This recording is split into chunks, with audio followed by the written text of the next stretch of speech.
Good evening, everyone. Welcome to a Brilliant Businesses podcast. I'm Nick Bryant, and I'm at the Grumpy Chef in Seaford, and I'm with Natasha Collins. Hi, Tash. Hi, how are you? I'm all right. How are you? Good, thank you. Thank you for asking me to come in. It's great to see you. Now, you run the business with your husband, Jared. I do, yeah. He's hopefully going to join us later, but we'll see how timings go. Yep.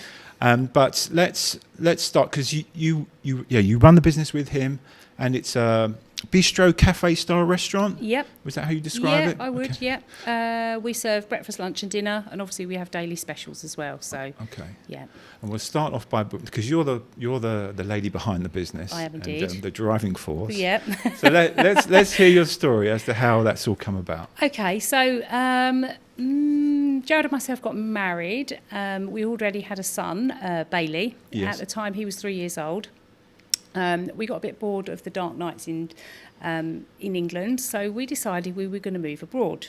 Okay. We've been to Florida a couple of times and decided to take the plunge. So we sold my house, his house, and we bought a 130-seater diner in Clearwater in Florida. Such a big move. Absolutely crazy. Never done anything like that before in our lives. So we waited for our visas.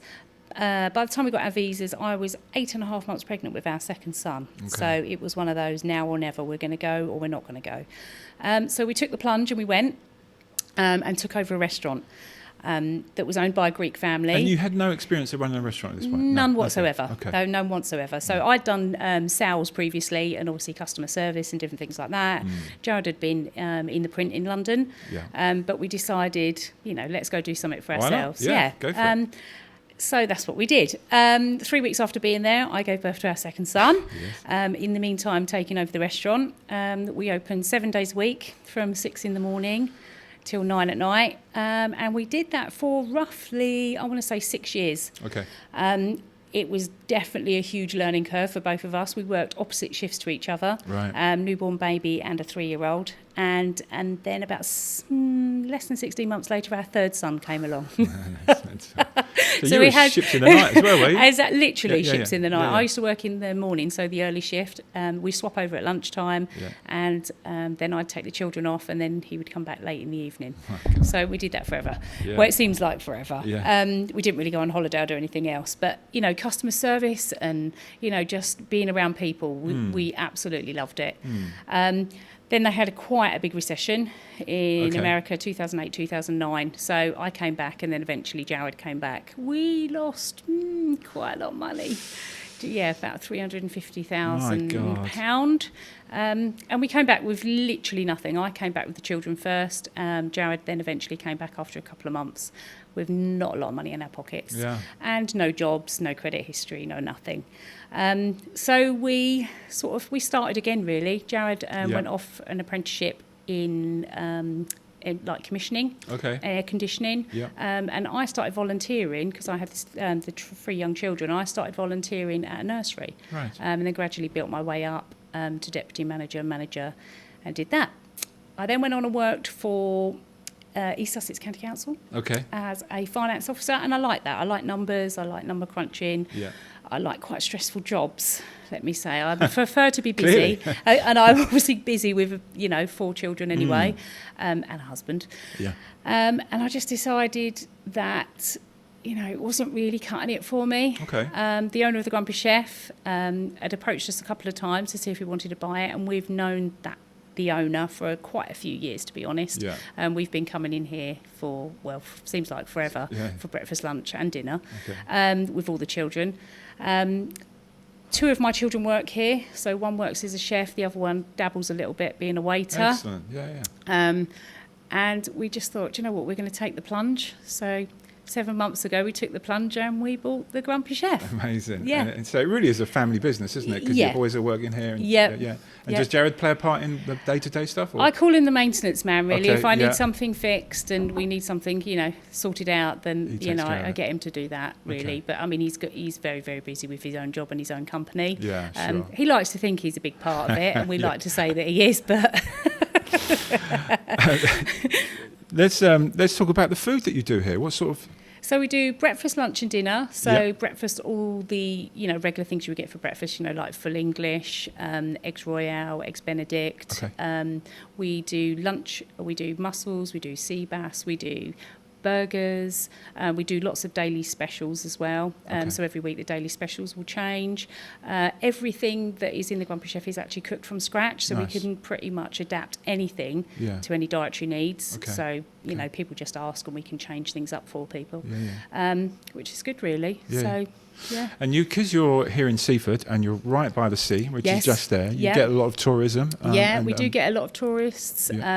We get obviously the fish is very, very popular, and it's all fresh. So you've got the mussels, the sea bass, fish and chips, all of that sort of stuff. But it can get very, very hectic. We're finding a lot more people now are booking, because obviously a lot of people turn up and they can't get in. But it's it's not always tourists. Sometimes a lot of the time it is locals. So we have a lot of local following, people that come in that have been coming in for absolutely years. And you do cocktails as well, don't you? Yeah, we do cocktails. We mainly do the cocktails in the evening. We do get a lot of, some call for them during the day, but mainly it's in the evenings. Especially when the sun's out and the doors are open, and and everybody loves a cocktail. Absolutely, And people can sit outside as well? Yeah, people sit outside. They sit outside, have a couple of drinks. We've got a fully licensed bar, which is really nice. It's a nice, added extra to the restaurant. Definitely. Do you get massive enjoyment with the fact that your boys are working here and the family's here? That must be very fulfilling for you. Yeah, it is really nice. I mean, I look at my son sometimes when he's chefing, and I just think, oh my God, I'd be like rabbit in the headlights. I mean, it's different cooking for your family of 6 than it is cooking for a packed restaurant. Some of the dishes that come out, you just think it's amazing. But likewise, all the chefs that we've got here, the food that comes out is spot on. It's just it's so lovely. Yeah. And you've got a big social media presence, I think, haven't you? You rely on that bit for your marketing? Yeah, we do. Facebook pages. So I've taken over both the Facebook pages. So we do a bit of that. Obviously, we are going to extend that a little bit more. I might start looking into Twitter. We're obviously on TripAdvisor. TripAdvisor's a big one for restaurants, isn't it? Yeah. Because if you've got those stars that are down, then people may not come to you. Yeah, but I think you do get that. You will always get, you get some good reviews, and every now and again you get a bad one. And all I would say is sometimes you can come into a busy restaurant and you won't always get the service that you're expecting to get. Obviously, as restaurant owners, you don't aim to do that, but sometimes that does happen, and unfortunately there are circumstances where you can't do anything about it. All I'd say is, just give us another try if it ever does that, or just come and talk to me. I'm quite an open person. If you feel like the food wasn't quite up to what you wanted, or the service wasn't quite up to your expectations. But me personally, I'm a bit like, I think because I've worked in a busy restaurant in America, and owned a busy restaurant in America, people, their expectations are high when they come out. Of course, sometimes you don't necessarily get the service, but actually if you can speak to somebody about that and they're willing to, improve and do something about that, I think that's the main thing, because nobody's perfect. No, exactly. Everyone makes mistakes. And if everyone says, oh, you're 100% all the time, then there's no wiggle room to improve. No. I would never say that we're 100% all the time. Sometimes, things do slip through the net. And I think that's where you've got to be honest and just go, yes, they did. But please come and try us again. Come and talk to me. Tell me what your experience is. Make it up to them. Yeah, exactly that. Because, you don't want those people then to go off and, talk to other people. And it can be just a one-off. It's not necessarily... If it's consistent, understandably, something needs to change. But Chinese whispers are dreadful. I know they are, definitely. I think what's great is that because you're local and you live just around the corner as well. It really shows a local family getting involved in the local area. Yeah, of course, Which is a nice feeling for people that come in here. Yeah. Especially for the locals. When we spoke before, you mentioned you get there was lots of Japanese people coming in over summertime. So we get a lot of we get Chinese tourists as well. We had a huge party in from Taiwan. They did a tour and then came in, and literally it was such a quick turnaround. It's like an hour and a half. They pre-ordered all their food. They all came in. They went, and then it was absolutely amazing. It's lovely to talk to them and see what they're up to and what they're doing.